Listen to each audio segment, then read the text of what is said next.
Hey Islanders, and welcome to episode 13 of the Camano Voice. On this episode, I speak to a teacher at Stanwood High School and the advisor of the Future Business Leaders of America. Please welcome George Colby.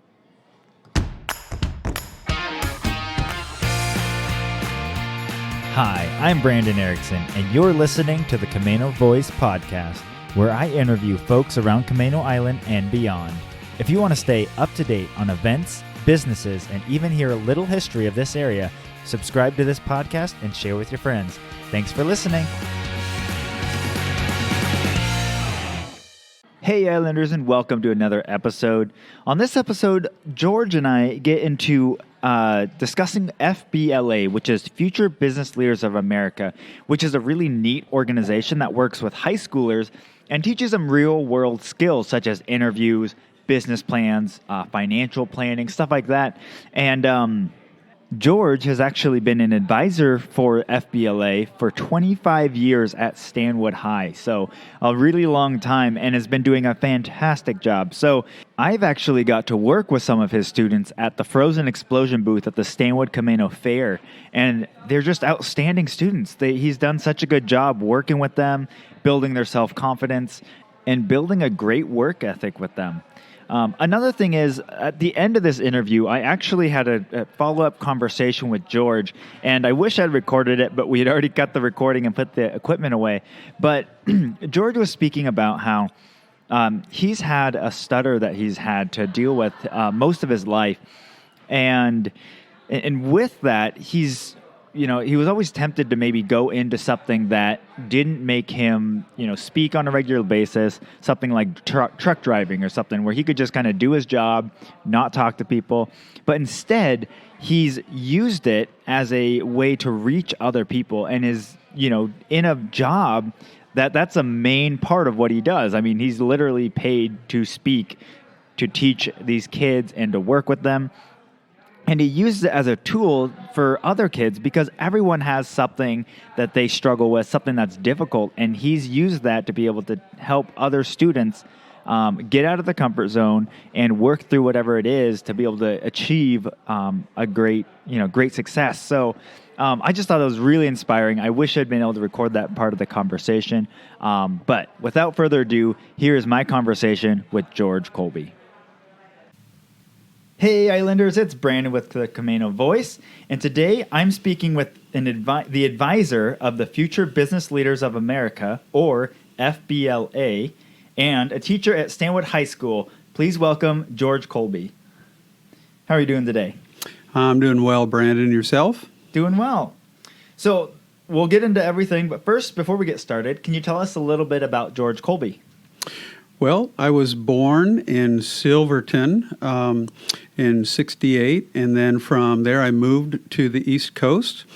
I attended a private school back there up until 8th grade. When I graduated there, I moved with my family out here because my dad had picked up a job at Boeing. And so my career as a Spartan began in '82, and I graduated from Stanwood High School in '86. After that, I joined the Army for a while. I earned my teaching degree from Central, and I earned a master's from City U and that stuff. And I've gotten married. I have 2 great kids, and life is great.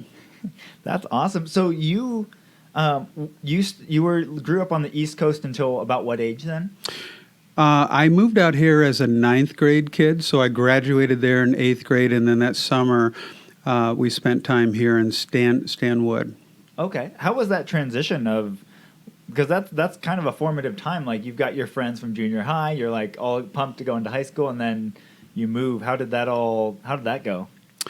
Well, as with anyone that moves a lot, it's tough too because you have to make friends really quick. You have to learn how to be a friend, and I think too you just need to set your expectations based upon your experience and that stuff as well. And I feel like it really helped me grow into the person I am now. Yeah. So then you moved. I guess I didn't also realize that you had actually attended Stanwood High. So you were at Stanwood High in 84 or 82? Yes, I started there as a ninth grade kiddo in 1982, and I graduated in 1986. Okay. What was Stanwood High like back then? Well, I would say it's pretty much like it is now, except for the fact that it was a much smaller school. And I guess what I've learned in the past 25 years as I've taught there, that kids are kids. And there's a group of kids that always want to be involved and do the right thing, as well as the kids that are a little bit more disenfranchised with school as well. All right. So how long have you been working with FBLA here at Stanwood High? I started helping out in FBLA my very first year, so that would have been 1994. Okay, so you started then. Who you were working with? Was someone else? Had they already started the program with Stanwood High? Well, the program had started. In fact, I think it was already a thing when I was a student there many, many years ago. But my very first year, I worked along Wendy Carr-Letty, who was the advisor at that point, and she was more than happy to give me a chance to try things out. And so I did, and I've been the advisor since then. All right. So then then in that first year of helping her, is that when you actually took it over during that first year then? Correct, yes. Okay. And then what was your motivation for getting involved with FBLA? Well, I would say that what I really look forward to is I look forward to working with kids who want to better themselves, kids that want to develop their professionalism skills. Kids that want to challenge above and beyond sports and that stuff. And I just found that the kids involved with FBLA were kids that really had a chance to challenge themselves in all of their different events. And what type of events do they, for those who aren't aware of what Future Business Leaders of America kind of does and everything, what are some of the events that they do or are able to get involved in? Well, I think when I first started, there was probably about 35 or 40 events. And generally speaking, the events were anything from a knowledge test to see how much you would know about a particular part of the business world. And or you could sign up to interview for a job, or you could sign up to give a speech.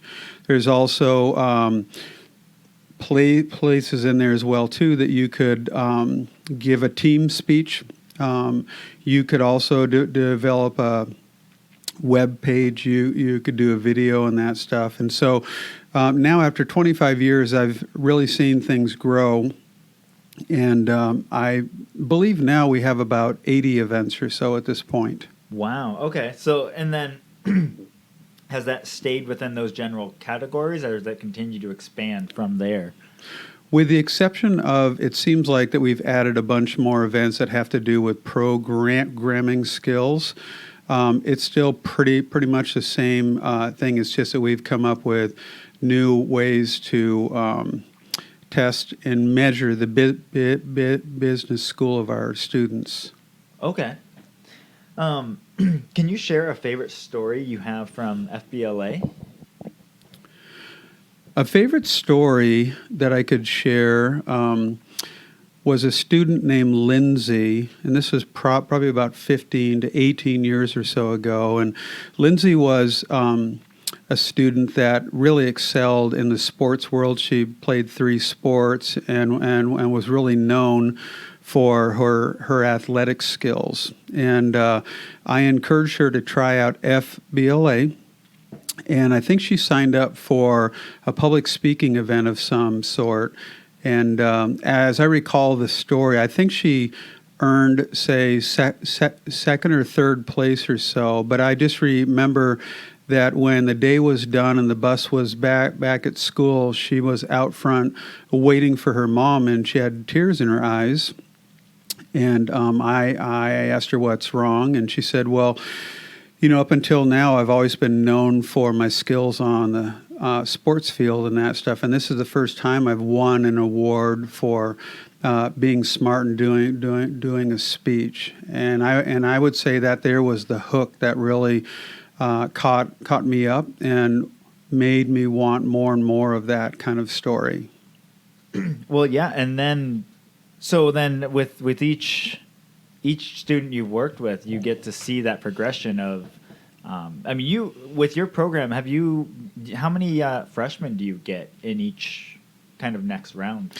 Well, it ebbs and flows depending upon the year. I mean, there's been years where I have upwards of 225 kids, which can be 10% of the student body up at the high school.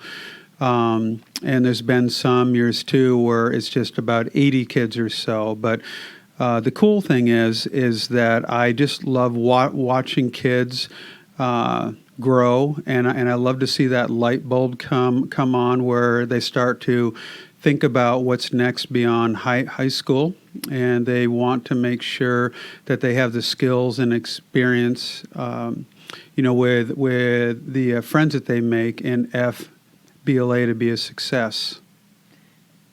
Yeah, well, and that's. I think it's so neat that they get to, whether they're freshmen or seniors, they get to work on this team and get to build these core skills that they're going to use the rest of their lives. I think that's such a neat ability, and I didn't do that as a kid, and I think that it's such a neat opportunity for these kids to go through. Well, and I feel like, too, that's a thing that I didn't do when I was in high school. I spoke a little bit about the disenfranchised students and that stuff, and I would say that that's more of the kind of student that I was when I was in high school, and I didn't really take advantage of all the fun things and all of the growth things that I could have as a student and that stuff. And so I make a point now to make sure that I go out and I introduce myself to kids, and I really try and recruit kids because with the thousands of kids that I've had in FBLA at Stanwood High School over the past 25 years, I've never run into a single kid that was sorry that they joined. Well, yeah, and they always talk about, so once a year you guys get to actually present at the Chamber of Commerce. And when I say present, it means that you introduce them, but then after that, you give the floor to them. And whether they're freshmen or seniors, they come in, they're dressed up, and they come and give a talk of explaining what FBLA is, what they got to do in the events this year, what they're fundraising for, the different things they've seen in growth since starting with FBLA. And I think it's such a neat program to be able to watch kids develop in that. And you, with this, you've gotten to be, being a teacher in and of itself, you get involvement with the kids and things like that. But with FBLA, it feels like you've been able to actually take that a further step and really work with some of these kids, right? Yes, and I'd say too that my role has kind of morphed a bit up at the high school. For about the past 15 years or so, I have been asked to run the leadership program up at the school, and that really speaks to my strengths and that stuff there too, because I really want to see kids be successful and grow and lead.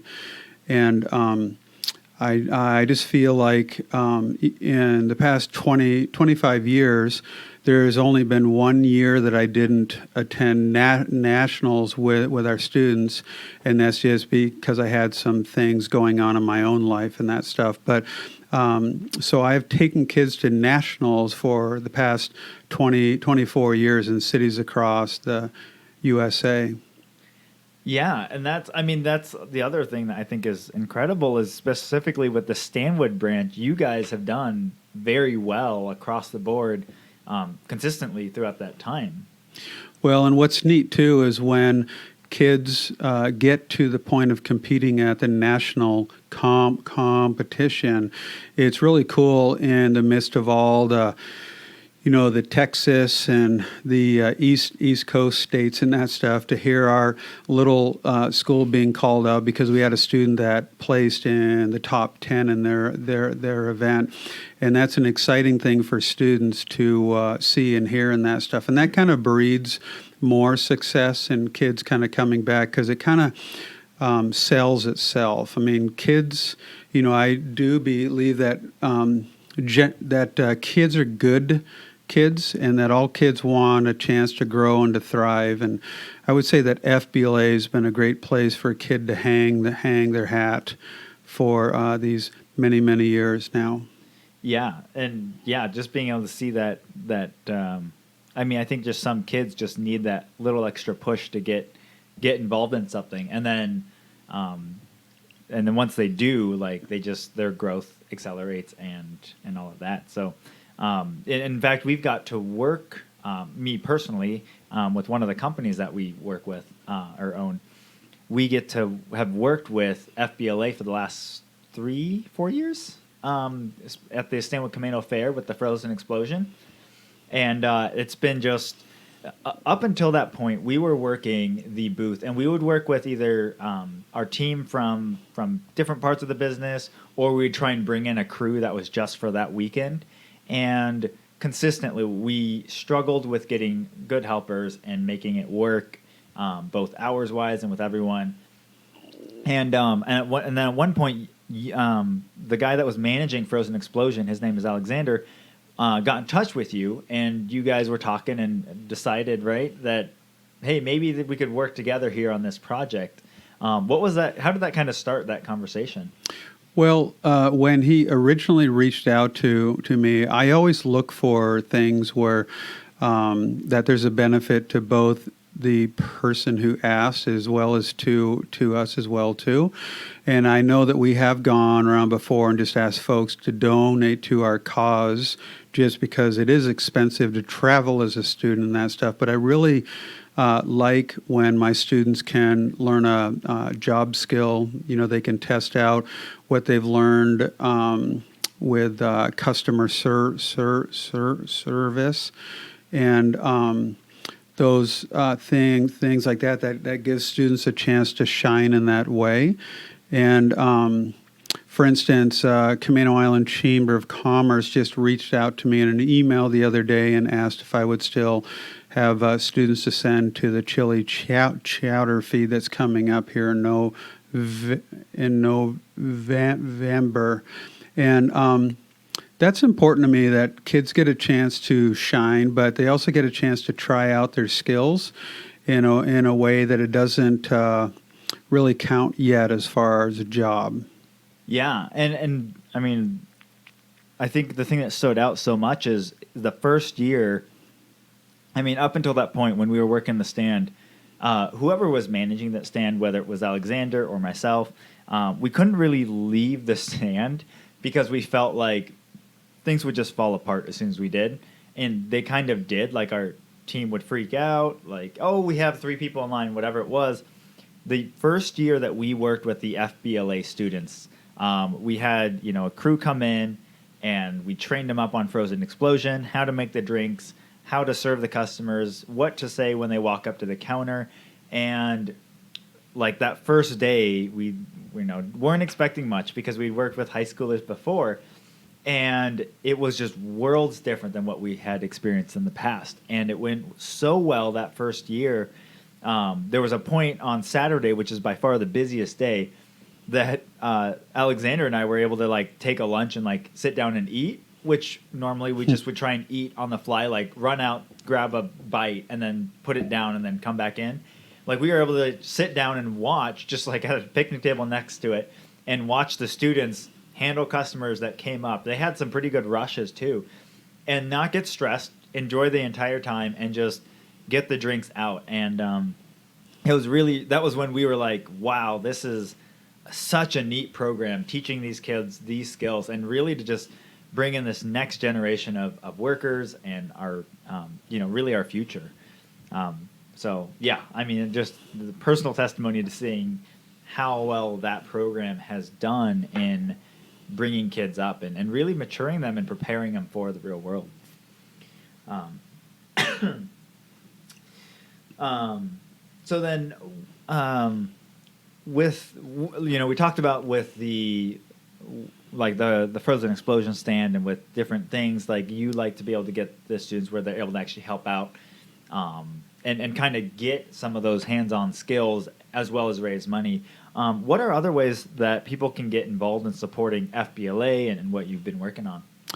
Well, I know in years past that we've had, say, Leslie Tripp, who works in town here as an insurance salesperson and that stuff. She's worked with some of our FBLA kids to rewrite her employee handbook, and that was probably 5 to 7 years or so ago. But that was a project that I could send students out, and they would sit down with whoever has the idea and that stuff and kind of give them some guidelines and then just see what the students can do. So that's one thing that I've seen too in the past 25 years with all the kids that I've worked with, is that I think our cost to attend state for 3 nights and 4 days, it used to be about $45. But I know that one thing that I'd love to do is I love to hang out with my wife down at English Boom. Yeah, that's a beautiful area, especially with the sunset at night, as well as the animals and the wildlife that's down there. So, plus they have the ale spike on the way back. So if you ever want to stop by. All right. Pretend you have a friend coming in from out of town. What would the first day look like here? Well, I would say I think how I would structure is very similar to when my sister just came out about a year or so ago. I think we started the day by going to Camano Island Coffee, and that's not a ad that I've been asked to say, but I just really feel like that they have some great food and some great coffee there. And then we would probably go up to hike on Sugarloaf, which is a thing that I've done since my family was little. We've hiked up there, and it has a really neat view up there as well too. And then once finished with that, we would probably go to the Shrimp Shack and have some seafood. We would probably spend the afternoon on the ferry, and I would drive on and that stuff there too, because our San Juans are just awesome. Drive on, and then once we got to Orcas, then we'd take a tour around there and drive and that stuff as well. And I think we would finish off that full day there with going to Mod Pizza in town here. Very cool. Where is Sugarloaf? Sugarloaf is it's in Anacortes, and it is you can see it as you're driving north on I-5. It's a round little mountaintop and that stuff, and it just really goes up quick and that stuff. But once you're up at the top, it has an amazing view of the San Juans. If you drive beyond that place, there's actually a radio tower up at the top of the mountain there with an official point. You can kind of sit on some rocks and look out over the San Juans and down towards Seattle and everything. It's wonderful. Very cool. I'll have to go out there and visit that. All right. Who is the most interesting person in this community that I should interview next? I've been thinking a lot about that, about who I could share next with you. I think someone that really stands out to me, that's been a role model to me, and I've known for a long time, would be my father-in-law, Charlie Keith. And he has an amazing story. He's lived out here for a long time.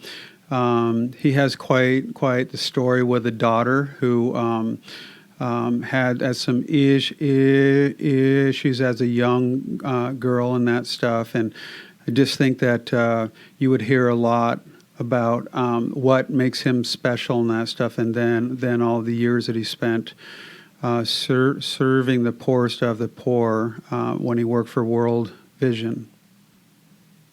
All right, that sounds great. Cool. Sorry, just taking notes. Mhm. All right. And then lastly, if you could have a message on a billboard on Camano Island right as you're driving on the island, what would that say?